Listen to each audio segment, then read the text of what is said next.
नमस्कार दोस्तों, सीमा देवी चैनल में आपका स्वागत है। गोस्वामी तुलसीदास जी को संस्कृत का विद्वान और महान कवि माना जाता है। उन्होंने अपने जीवन काल में कई पुस्तकें लिखी है।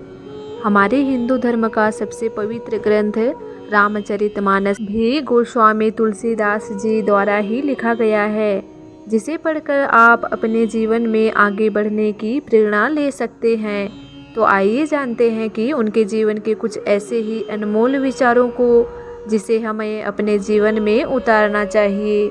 हमेशा भगवान का चिंतन मनन करना चाहिए, कर्म पर भरोसा रखना चाहिए।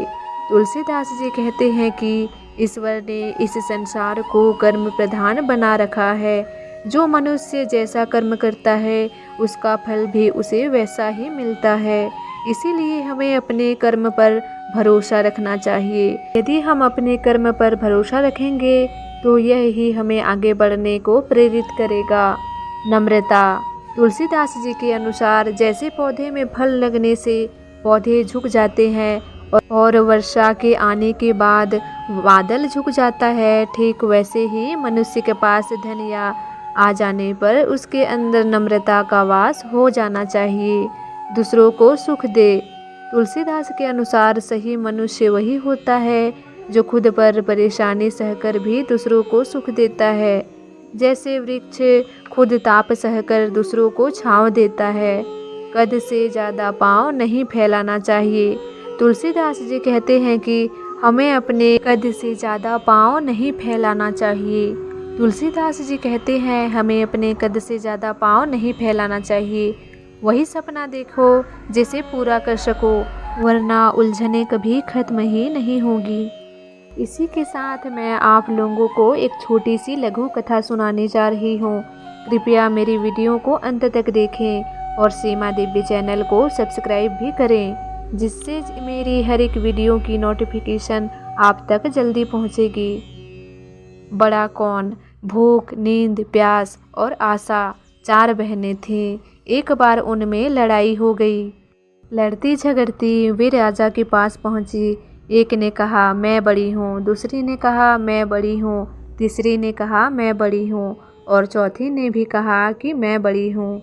सबसे पहले राजा ने भूख से पूछा, क्यों बहन, तुम कैसे बड़ी हो?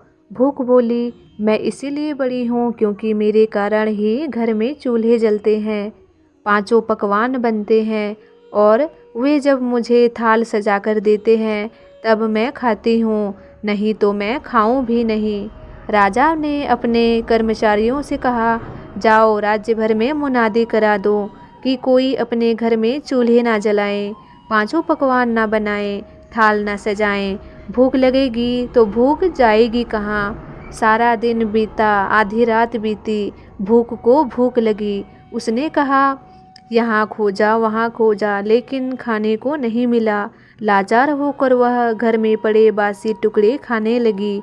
प्यास ने यह देखा तो वह दौड़ी दौड़ी राजा के पास पहुँची।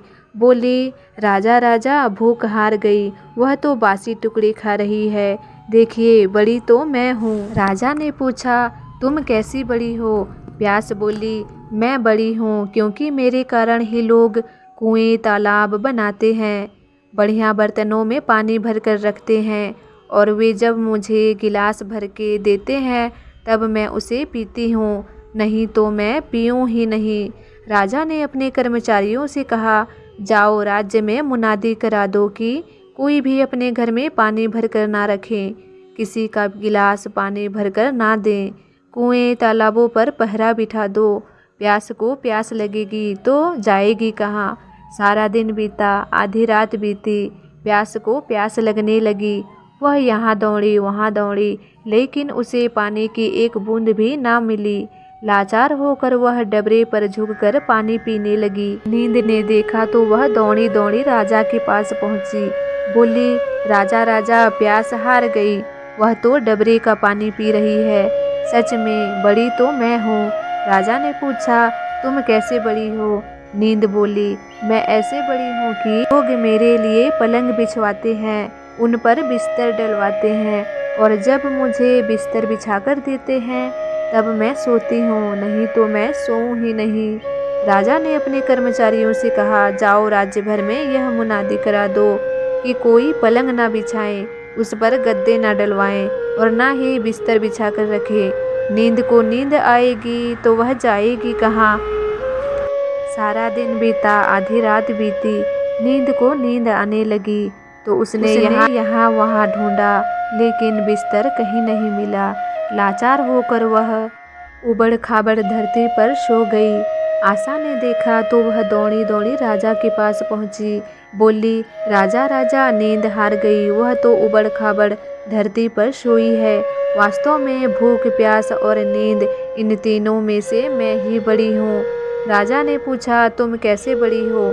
आशा बोली, मैं ऐसे बड़ी हूँ कि लोग मेरी खातिर ही काम करते हैं, नौकरी धंधा मेहनत और मजदूरी करते हैं, परेशानियाँ उठाते हैं, लेकिन आशा के दीपक को बुझने नहीं देते।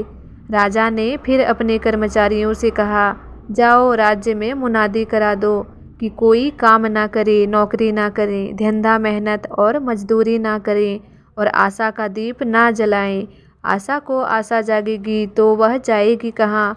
सारा दिन बीता, आधी रात बीती, आशा को आस जगी और वह यहाँ गई वहाँ गई, लेकिन चारों ओर अंधेरा छाया हुआ था। सिर्फ एक कुम्हार टिमटिमाते दीपक के प्रकाश में काम कर रहा था। वह वहाँ जाकर टिक गई और राजा ने देखा, उसका सोने का दिया रुपए की बाती तथा कंचन का महल बन गया। जैसे उसकी आस पूरी हुई वैसे सबकी पूरी हो।